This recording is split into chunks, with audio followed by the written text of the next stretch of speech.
ഇനി ഡൽഹിയിലേക്കാണ് ബൽറാം നെടുങ്ങാടി ചേരുന്നുണ്ട്. Balram, good morning. രാജ്യതലസ്ഥാനത്ത് നിന്ന് എന്തൊക്കെ വാർത്തകൾ ഇന്ന് പ്രതീക്ഷിക്കണം Balram? Very good morning Unmesh.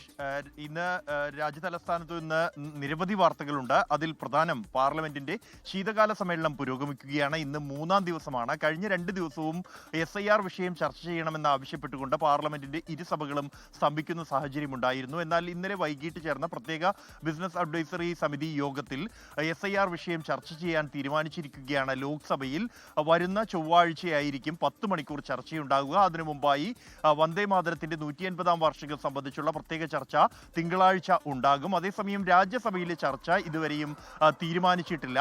അതുകൊണ്ട് തന്നെ പ്രതിപക്ഷത്തിന്റെ പ്രതിഷേധം തുടരണോ എന്ന കാര്യത്തിലും തീരുമാനം ആയിട്ടില്ല. നിലവിലിപ്പോൾ പ്രതിപക്ഷം ഇന്ന് രാവിലെ 10:30-നും ഈ വിഷയം SIR-ഉം അതോടൊപ്പം തന്നെ ലേബർ കോഡ് അടക്കമുള്ള വിഷയങ്ങളിൽ പ്രതിഷേധം പ്രഖ്യാപിച്ചിട്ടുണ്ട്. ഇന്ന് രാവിലെ മല്ലികാർജ്ജുൻ ഖർഗെയുടെ അധ്യക്ഷതയിൽ ചേരുന്ന ഇന്ത്യ സഖ്യ യോഗത്തിലായിരിക്കും പ്രതിഷേധം തുടരണോ വേണ്ടയോ എന്ന കാര്യത്തിൽ ഒരു അന്തിമ തീരുമാനമെടുക്കുക. മറ്റ് വിഷയങ്ങൾ ഉന്നയിച്ചുള്ള പ്രതിഷേധം തുടരാൻ തന്നെയാണ് നിലവിലെ സാഹചര്യത്തിൽ സാധ്യത. ഇതോടൊപ്പം തന്നെ റഷ്യൻ പ്രസിഡന്റ് വ്ളാഡിമിർ പുടിൻ നാളെ ഇന്ത്യയിലേക്ക് എത്തുകയാണ്. അദ്ദേഹം 2 ദിവസത്തെ സന്ദർശനത്തിനായാണ് എത്തുന്നത്. ഇന്ത്യ റഷ്യ വാർഷിക ഉച്ചകോടിയിൽ പങ്കെടുക്കുന്നതിന് വേണ്ടിയാണ് അദ്ദേഹത്തിന്റെ സന്ദർശനം. പ്രത്യേകിച്ച് US-ന്റെ തീരുവ യുദ്ധം തുടരുന്ന ഒരു പശ്ചാത്തലത്തിലാണ് ഇന്ത്യ റഷ്യ ബന്ധം കൂടുതൽ അടുത്തത്. റഷ്യയിൽ നിന്നുള്ള ഇന്ധന ഇറക്കുമതിക്ക് എതിരെ അധിക ചുങ്കം, പിഴച്ചുങ്കം ഉൾപ്പെടെ US ചുമത്തിയ സാഹചര്യമുണ്ട്.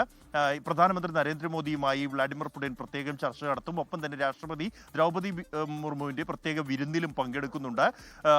ഇതോടൊപ്പം തന്നെയാണ് ഡൽഹിയിൽ നിന്നുള്ള മറ്റൊരു സുപ്രധാനമായ വാർത്ത സുപ്രീം കോടതിയിൽ നിന്നാണ്. സുപ്രീം കോടതി ഇന്ന് ഡൽഹി കലാപവുമായി ബന്ധപ്പെട്ടുള്ള ഉമർ ഖാലിദ് അടക്കമുള്ളവരുടെ ജാമ്യാപേക്ഷ പരിഗണിക്കുന്നുണ്ട്. കഴിഞ്ഞ ദിവസങ്ങളിൽ അത് ഡൽഹി പോലീസിന്റെ വാദം പൂർത്തിയായിരുന്നു. ഇപ്പോൾ ഈ ഉമർ ഖാലിദ് അടക്കമുള്ളവരുടെ വാദം ഉന്നയിക്കുകയാണ്. ഡൽഹി ഹൈക്കോടതിയുടെ നിരീക്ഷണങ്ങൾ പലതും തെറ്റാണ് എന്നും രാജ്യവിരുദ്ധമായ അല്ലെങ്കിൽ കലാപത്തിന് ആഹ്വാനം ചെയ്തുള്ള പരാമർശങ്ങൾ തങ്ങളുടെ ഭാഗത്തു നിന്നും ഉണ്ടായിട്ടില്ല എന്നതടക്കമുള്ള വാദമാണ് ഉമർ ഖാലിദ് ഉന്നയിക്കുന്നത്. മറിച്ച് അഹിംസയ്ക്കും സമാധാനത്തിനും വേണ്ടിയുള്ള ഒരു ആഹ്വാനമായിരുന്നു തന്റെ പ്രസംഗങ്ങളിൽ നടത്തിയത് തുടങ്ങിയ വാദങ്ങളാണ് ഉന്നയിച്ചത്. ഇന്നും ആ വാദങ്ങളായിരിക്കും തുടരുക. ഉന്മേഷ്, ശരി. ബൽറാം നെടുങ്ങാടിയാണ് ഡൽഹിയിൽ നിന്ന് വിവരങ്ങൾ നൽകുന്നത്. ലോകത്തെവിടെയായാലും ഏത് സമയത്തും 24 വാർത്തകളും ഓഗ്മെന്റഡ് റിയാലിറ്റി പാക്കേജുകളും എക്സ്പ്ലെയിനറുകളും വിശദമായി കാണാൻ ഞങ്ങളുടെ YouTube ചാനൽ നിങ്ങൾക്ക് സബ്സ്ക്രൈബ് ചെയ്യാം.